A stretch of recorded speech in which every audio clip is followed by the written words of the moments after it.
Hi, Jean Schnupp here. Welcome to another Savvy Sightseer video vacation. This time we are venturing out west to the sunny skies of Arizona. While it is known as the Grand Canyon State, there's so much more to Arizona, and that's the focus of this program. The Grand Canyon will star in another one devoted to it and other national parks in the region. Now we'll start in Phoenix, the state's capital and most populous city, and work our way north to the Utah border. As we go, we'll visit some iconic and intriguing spots from nearby Scottsdale and Tempe to the aptly named Superstition Mountains and the alluring Lost Dutchman Mine. There's Tortilla Flat and Canyon Lake. We'll travel through some desert vistas up to mystical Sedona and end up at the Utah border with a fantastical geologic vision. Everyone has probably seen Arizona type scenery on TV. Deserts seem to be the key backgrounds for every car commercial these days. Now you'll find out what the advertisers have learned. Wide open spaces and bright desert sun make for brilliantly cinematic driving scenes. With history spanning thousands of years and ever changing inhabitants, Arizona has much to offer. So we better get started. Benefiting from a series of national projects to harness the Salt River's water and power, Phoenix became a prosperous town and an important agricultural center in the early 20th century. Irrigation made possible from the Salt River projects led Phoenix to being able to provide winter vegetables and grain for much of the West, resulting in a population boom. They went from about 5,500 residents in 1900 to nearly 30,000 by 1920. But as Easterners flocked to the growing metropolis, they sought to adapt it to their liking, not the other way around. They wanted grass lawns and trees like they'd had back home, and considered the desert itself a blighted landscape. In 1926, the Valley Beautiful Committee, supported by the Chamber of Commerce, even launched an initiative dubbed Do Away with the Desert. Countering it was Save the Desert campaign, which was designed to conserve the local landscape. That group was led by Swedish botanist Gustav Stark, an expert on desert plants, who had moved to Phoenix to study the region's unique plant life. He contended, Phoenix will grow very large, and we will lose our natural desert with its distinctive flora. Already, newcomers try to recreate the landscapes they left behind. We must educate them to the beauty of our Sonoran Desert. To accomplish that, he proposed a botanical garden that would display and interpret the desert to those, he said, fail to appreciate its beauty. He partnered with local Gertrude Webster, heiress of a large lumber fortune and a prominent social and political figure. Together, they secured a land grant to build a garden, and in 1938, they planted its first cactus in the outskirts of Phoenix. The following year, the botanical garden opened to the public, with a ceremony attended by about 200 people. Just as the plantings flourished, so did the center, growing and expanding its offerings over the years. Today, well over 500,000 visitors stroll the Living Museum's 55 acres with over 50,000 plants, both native and rare. These are just a few of the delightfully different species at the park. Of particular note is the picture in the top left, the saguaro. It's the largest cactus in the U.S. and can grow up to 50 feet tall and live up to 200 years. Its blossom, which comes out only in the spring, is Arizona's state flower. Unlike the cactus itself, the saguaro flowers have a remarkably short life, less than 24 hours. They open at night, remain so through the next day, and then close permanently. So you can imagine how excited I was that they were in bloom while I was there. 5 trails ranging from 1/10 to 1/3 of a mile take walkers through different aspects of the park, from wildflowers like you see here to herbs and edibles and natural desert settings. Over the years, locals have done an about-face in their view of the desert environment, now embracing it as part of what makes Phoenix special and a place worth living in. The work of the garden, officials say, has gone beyond simply preserving and documenting plant specimens to fostering a sense of place and identity among the citizens. One of the more unique paths has much more than just cacti. The Plants and People of the Sonoran Desert Loop Trail looks at the symbiotic relationship between the two and demonstrates how plants had been used by native people for food, medicine, and building materials. Western Apache, one of 21 tribes of the Southwest, typically built these dome-shaped homes from willow saplings held together by split yucca leaves and thatched with cottonwood and willow branches. These structures are still used for cultural and ceremonial events in southern Arizona. Mesquite timbers were used to structure corrals and open-air kitchens. Also in the park is a contemplation garden. The spiral design creates a meditative labyrinth shaped in swirls of terrazzo and is an example of the center's evolution. It has become increasingly multisensory and functional, hosting various experiences and events for visitors of all ages. There's a butterfly house to wander through, seasonal music series, plant sales, and such unusual activities as Dog's Day in the Garden and a Chilies and Chocolate Festival. Workshops and classes run the gamut from photography to cooking, history to science, landscape and gardening, and even travel and adventure. In 2022, I hit it lucky to be there during a temporary program called Chihuly in the Desert: Art, Architecture, Nature. Dale Chihuly, a world-renowned glass artist from Washington State, has studied and collaborated with glass artisans the world over. He pioneered a new way of working, relying on gravity and centrifugal force to let molten glass find its shape in its own organic way. This exhibit is part of his series Chihuly in the Park, A Garden of Glass, which he started in 2001 to display his work in conservatories and gardens across this country as well as Europe. He continues to dabble with different techniques, even weaving tapestries into glass and marrying his art with light and sound for a more dramatic encounter. These glass reeds, named for a rare earth metal that produces a purple-blue compound, bring a burst of violet color to its desert surroundings. The artist explains, "I want people to be overwhelmed with light and color in some way that they've never experienced." He certainly accomplished that goal, at least with me. Chihuly's reeds theme draws inspiration from an experimental phase the artist had when working in Finland. The dramatic, long, tubular-shaped glass art forms require one glass blower to be elevated by a mechanical lift. He then blows through a pipe to encourage the glass to stretch, while another blower pulls the glass to the ground.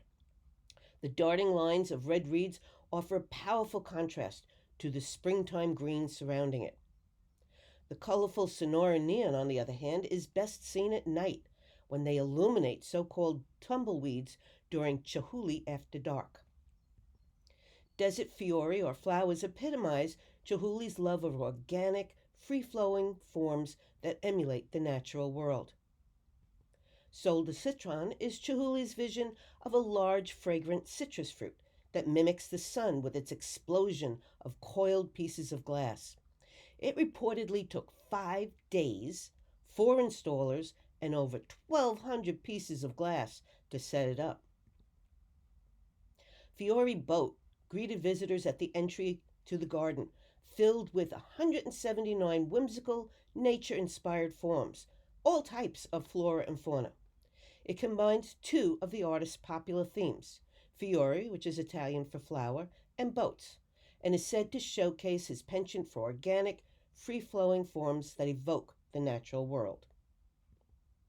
In addition to the dozen outdoor sculptures, the exhibit continues indoors with stunning displays, such as these vivid flowers from the sunflower family. About 12 miles from downtown Phoenix is Scottsdale, which was named for U.S. Army Chaplain Winfield Scott. He had visited the Salt River Valley region in 1888 and promptly scooped up 640 acres to start a farming operation. In the first half of the 1900s, general farming gave way to a burgeoning ranching enterprise, with cowboys and cattle drives predominating the scene. In 1947, Scottsdale leaders made a conscious effort to promote a special identity linked to the Old West as a reflection of the city's roots and as a draw for tourists. The Chamber established a Western design theme for the downtown and adopted the phrase West's Most Western Town as its slogan. Today, the 185 square mile town is known more as the home of winter links and is even promoted as the world's finest golf destination. The list of professional golfers who have won here includes names recognized by even non golf fans like me: Ben Hogan, Arnie Palmer, Jack Nicklaus, and Ben Crenshaw. The annual internationally acclaimed WM Phoenix Open, held here, has set records as the most attended golf tournament on the planet. Scottsdale boasts more than 200 courses for the so called gentleman's sport, but reverted more to its wild side in February 2022 during the famed Tournament Players Club, or TPC, of Scottsdale's Stadium course, when Sam Ryder and Carlos Ortiz each scored a hole-in-one at the par 3 16th hole on subsequent days. The usually hushed audience erupted both times in uncontrolled, enthusiastic support, with pricey cups and bottles of beer showering down on the usually pristine grounds. While Scottsdale corners the market on golf prestige, nearby Tempe likes to show off its dedication to the arts. The town's name reportedly goes back to a comment in 1879 by Darrell Dupa, an Englishman who helped establish Phoenix. He had said the view of mountains, a wide river, and green fields reminded him of the Vale of Tempe in ancient Greece, an idyllic valley with a stream running through it at the foot of Mount Olympus. To actively cultivate a unique community identity portraying the town as a vibrant and progressive destination, Tempe city officials commissioned more than 300 diverse permanent and temporary public artworks. These are on display in various areas accessible to all, such as downtown, on neighborhood streets and bike paths, and also in city parks and on the Tempe campus of Arizona State University, which is ranked in the top 20 art schools in the nation by U.S. News & World Report. One local artist asked for people to be the good with this artwork, whose message, inspired by Gandhi's "Be the change you wish to see in the world," gets even further reach than this little corner. It's also on Tempe Public Library cards. 4 local artists were commissioned in 2005 by the city to develop art to transform unpleasant municipal objects into things more pleasing to the eye, which were then reproduced for libraries, making every patron a card-carrying art fan. Sprinkled around Tempe's town hall area are several pieces with interesting backstories and purposes. Tempe Roots, shown in the upper left here, pays tribute to the Hohokam people and the city's ancient history through petroglyphs and classic Native American symbols of corn, beans, and squash. In the upper right, Greetings from Tempe encourages visitors to strike a pose with the artwork and have their picture taken to create a homemade picture postcard. In the lower left is Organic Reunion, made from scrap steel from an old bridge that had once spanned the Salt River. Next to that is Solar Time, a sundial. On the left here we have Harry above the crowd. The 35-foot tall stilt walker symbolizes the community's respect for a former mayor and their gratitude for his accomplishments. In his hands is an inverted pyramid, which symbolizes the Tempe City Hall he faces of the same shape. A steel, concrete, and tile base depicts milestones in his 24 years of public service to the city. On the top right is the bird bike locker. The artist, who says he likes to beautify everyday objects, decorated this utility box with birds native to Arizona, including the state bird, a cactus wren. Sprucing up another utility box is simply titled Bike Locker. The artist, an alum of Arizona State University, whisks visitors away on a scenic bike ride through the Southwest. An ordinance passed in 1991 expanded support for art to the business sector by requiring commercial developments with over 50,000 square feet in size to commission artwork on their property, or at the very least support local arts and culture programs, officials hope to have many meaningful landmarks created. This 7 foot tall couple at my hotel depicts two people formed from stainless steel. According to the artist, the sum of the two is greater than the whole. He adds why he likes to work in this medium. Steel as a metaphor vividly expresses the human condition. We are challenged to be both flexible and durable, beautiful and formidable. A second sculpture by the same artist, Lovebirds, is at the hotel's pool. As a result of the city's art ordinance, more than 80 privately owned works have been added, blanketing Tempe's 39.5 square miles with public art that is always accessible.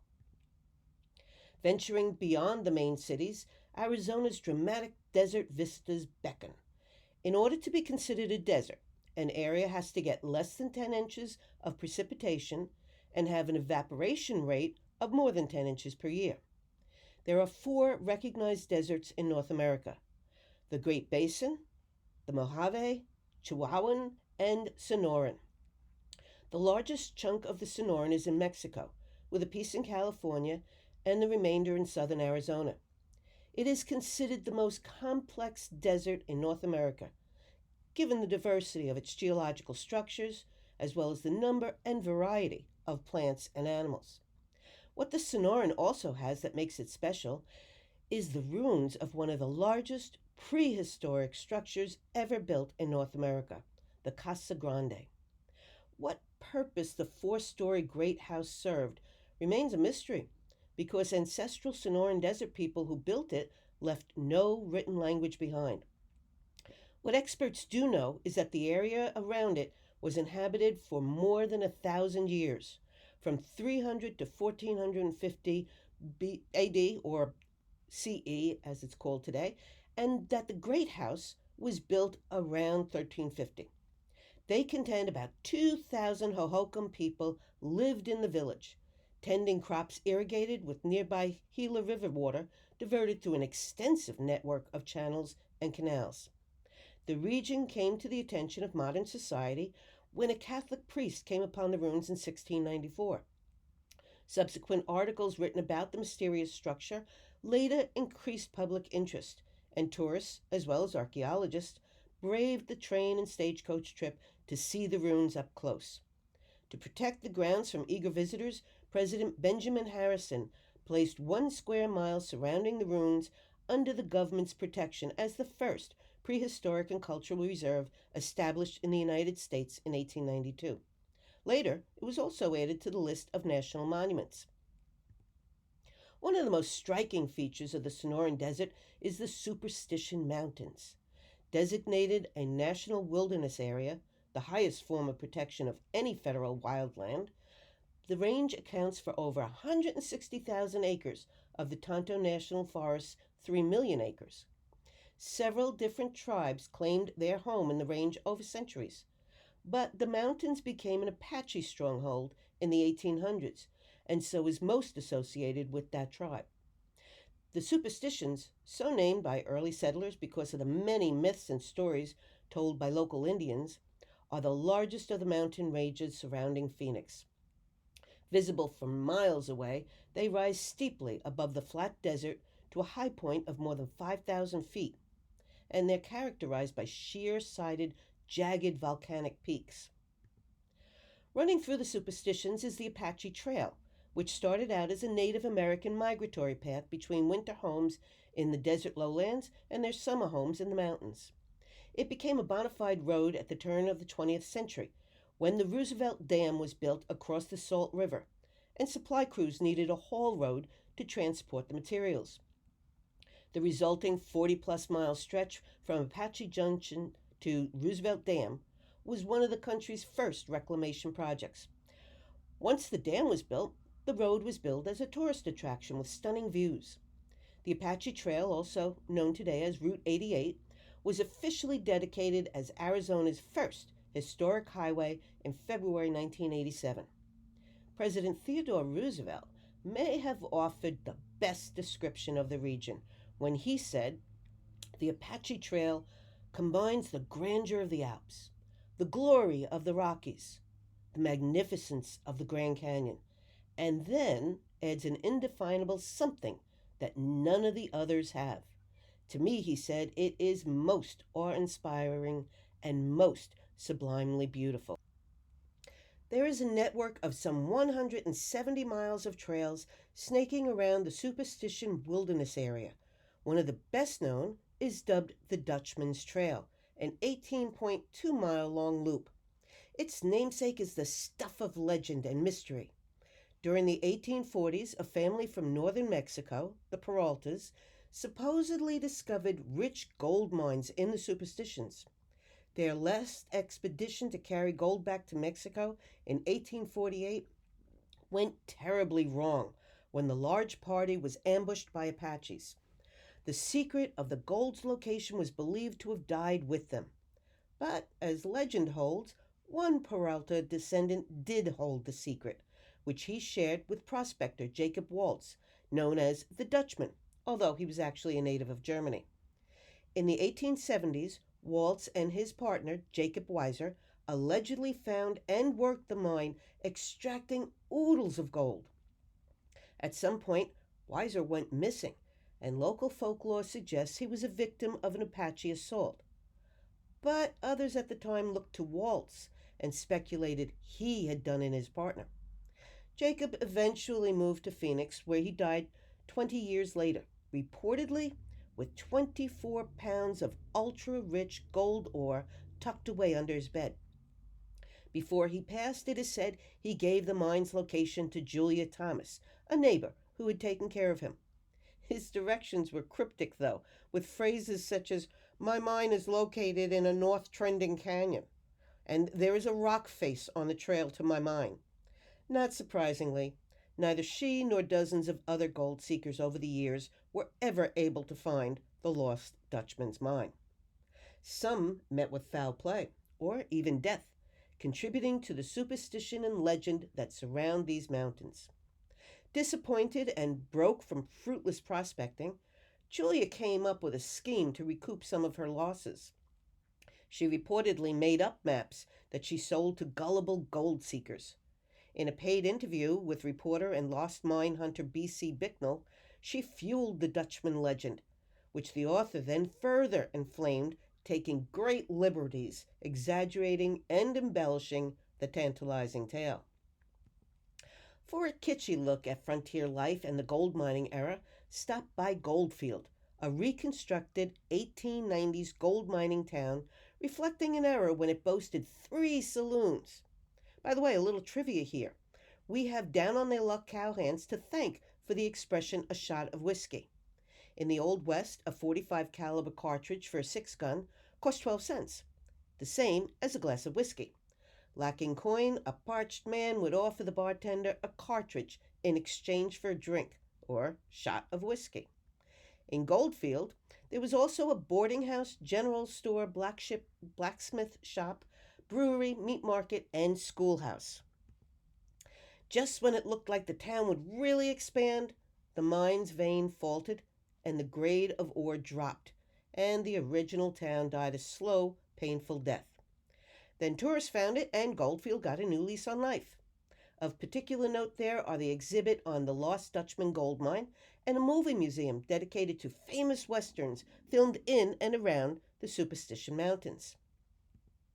There's even a memorial to those who lost their lives pursuing the dream of wealth in the form of this odd tribute rock by the old train station. When the current owner was digging a conduit, he unearthed the remains of a male who had died some 100 years before, as validated by a forensics team from the University of Arizona. They reburied the body and, according to the owner, gave him a grand send-off. In addition to a drivable road being built through the Superstitions, government dam projects on the Salt River left other lasting footprints in the area. Most significantly, reservoirs formed behind each dam, like Canyon Lake here, created in 1925 when the Mormon Flat Dam was finished. The confluence of colors is staggering after the open desert. Rock cliffs stand in stark contrast with deep blue water and green cacti. The lake's 950 surface acres is popular for boating, water skiing, fishing, jet skiing, and a steamboat ride aboard the Dolly. Lucky cruisers can spy wildlife in the area, but you have to be really sharp eyed to pick out some bighorn sheep who camouflage themselves very well in the rocky environment. Another beneficiary of the dam projects is a little spot called Tortilla Flat. It can't actually be called a town because it never met the threshold of having 100 steady residents. It had gotten close at some points, mainly as a home largely for workers on the dam projects. It even had a one-room schoolhouse, but it never quite made it and it remained a settlement. Today the population is only 6, but tourists keep the place on the map and flock here to step into life 100 years ago. Inside the saloon is a real treat. Actual old saddles provide seating at the counter, and walls are papered with signed bills from patrons who happily leave their mark and money in the place. Literally, every square inch of the walls and ceiling are papered with signed dollar bills as well as foreign currency. Some notables who have stopped by reportedly include President Teddy Roosevelt, Clark Gable, Glenn Ford, and Ida Lupino, who starred in the movie Lust for Gold about Waltz's search for the Peralta mine, one of many Hollywood bonanzas filmed in the area. Alan Ladd, Loretta Young, John Wayne, Don Johnson, and Barbra Streisand, when they dated in the 1980s, are said to have also put in an appearance or two. Also, a major star of old westerns is the town of Sedona, about 120 miles north of Phoenix. Ranked at the very top of USA Weekend's Most Beautiful Places in America list, Sedona is described in the report as a place that looks like nowhere else. The area epitomizes the rugged character of the West, with its photogenic red rock canyons, dramatic sandstone towers, and wind-shaped buttes. Those are specific geological formations characterized by isolation, steep sides, and flat tops. Native Americans first discovered and settled the area about 11,000 years ago. They were followed by homesteaders, artists, and most recently, New Age spiritualists who assert that mysterious cosmic forces emanate from those red rocks. The town is said to have many so-called vortexes, or places where the earth seems especially alive with energy. Ancient Yavapai people lived all over the Sedona area, painting petroglyphs and establishing cliff dwellings, indicating to future archaeologists and visitors that their creative force, the energy of their great mother, was powerful and palpable. The concept is not unique to Sedona. The idea gained popularity in the 1920s when a photographer and amateur archaeologist noticed straight lines seemingly linking ancient sites in certain areas of the United Kingdom. The theory is that big, important monuments like Stonehenge and the pyramids of Giza are all running on a kind of energy highway that connects them. Some claim these ley lines carry a powerful magnetic field, while others contend they hold a psychic power. Bell Rock here is one of Sedona's 4 main vortex sites. Perhaps it's really just the power to awe that gives Sedona such a mystique and a reputation as a place that inspires, recharges, uplifts, soothes, and restores, just by visiting and letting the incredible natural sights spread their magic over you. You might believe in the magic of Sedona once you look closer at Munns Mountain. How else could you explain a particular formation made by Mother Nature that resembles an icon for so many? If you focus in on the right side, you could swear that is lovable Snoopy resting on his back, taking in the afternoon sun. Perched on his nose is his constant companion, Woodstock. Art, nature, history, and commercialism have a vortex of their own in town. Tlaquepaque is an arts and crafts village and the most distinctive shopping experience to be found in the Southwest. Fashioned after a traditional Mexican village, Tlaquepaque translates to the best of everything. It has been a Sedona landmark since the 1970s, but its vine covered stucco walls, cobblestone walkways, and magnificent arched entryways cultivate a sense that it's been here for centuries. Giant sycamore trees stand among galleries, and unique shops add to the timeless beauty of the grounds. Originally conceived as an artist community, Tlaquepaque is a perfect setting to watch gifted Sedona artisans create their masterpieces, or check out ones dotting the center like this Mustang Pride with a hefty price tag of $96,000. It's also often the scene of lively celebrations, like the one I stumbled into marking Cinco de Mayo and the region's Mexican heritage. Between Sedona and the Utah border, you can catch a piece of nostalgia and travel a short distance along Route 40, better known as Route 66. You can stop by Williams, the last town in Arizona to suffer the impact of a high-speed interstate highway built in 1984 that largely skirted small cities and left them to become ghost towns. Unlike some others along the famous route, which was completed in 1926 and wound more than 2,400 miles from Chicago to LA, Williams saved itself from complete oblivion by rebranding the town as the gateway to the Grand Canyon, with a train taking visitors for a roughly 2-hour trip directly into Grand Canyon's South Rim Village and Depot, thereby skipping traffic jams typical at the park during summer. Williams promotes itself as a place for tourists to reminisce a simpler way of life. And it actually looks very much like pictures of it dating back to the 1930s. We'll finish our visit to Arizona and its northern border with a stop at the 710-foot high Glen Canyon Dam, which formed Lake Powell. The dam was built by the U.S. Bureau of Reclamation in the early 1960s on the Colorado River, near the town of Page, by where Utah and Arizona meet. Lake Powell, billed as the second largest man-made reservoir in the United States, has been a source of grave concern in recent years, as climate change and overuse have caused a major drop in the lake's water level to only about 25% of its capacity in 2022, the lowest ever. This visual tells the sad story with a glance. The white cliffs mark the decreasing water level. The primary purpose of the dam was to store excess water in Lake Powell, as well as to generate power for neighboring states. But its dropping elevation makes it less viable as a source of hydropower generation, and some say it's time for it to go. Environmentalists view the situation as an opportunity to get rid of the lake altogether and rewild the canyon, letting the Colorado River flow freely downstream toward Hoover's Dam and Lake Mead, the country's largest reservoir, which is also suffering and is currently only at about 30% capacity. Of course, that doesn't sit well with all locals. Many rely heavily on the lake's draw for tourists. However, there could be a silver lining and another type of appeal for tourists. Conservationists say a drained lake will unveil a lost national park, one that could easily rival the Grand Canyon south of Hoover Dam.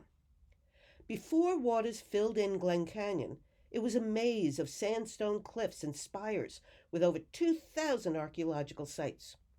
The reservoir lake is named for John Wesley Powell, who in 1869 led the first expedition to explore the then unhindered Grand Canyon by boat on the Colorado River. He wrote of the experience, "We have a curious ensemble here of wonderful features, carved walls, royal arches, glens, alcoves, and monuments." Page fortunately has other wonders nearby to amaze those who enjoy nature at its best. When most people think of a desert, they think of skyrocketing heat, arid conditions, and lots of cacti. But not all deserts are the same. The Great Basin Desert, the U.S.'s largest, is a cool or cold desert, the only such one in the U.S. Here, that 10% precipitation benchmark for desert classification comes less in the form of rain and more in snow, and there's mainly low vegetation like sagebrush and very few, if any, cacti.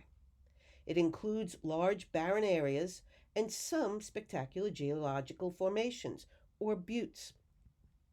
Another spot near Page, not to be missed, is the positively stunning Horseshoe Bend. In a part of the Glen Canyon National Recreation Area, which also encompasses bits of Utah and the Navajo Nation, the Colorado River makes a wide sweep around a towering pillar of sandstone with such a dramatic effect. I like to end all of my programs with the words of Dr. Seuss. Sometimes you don't appreciate the moment until it becomes a memory. And I like to add to that to say, always remember to celebrate the moments and treasure the memories. I hope you've enjoyed your journey through the diverse environment of Arizona. If you have any questions about this program, email me or use the contact page on my website, which is also where you can visit any of my European destinations. Or check my programs tab to see what I'll be presenting, either virtually or in person. If you enjoyed this look at America's not so wild west, you might want to catch my Canyons and National Parks program to visit the Grand Canyon South Rim, Antelope Canyon, which is arguably my favorite, Bryce Canyon, which isn't technically a canyon, but everybody calls it that, and Zion National Park. Each one is so unique. To see them all is a truly enriching experience. So long for now.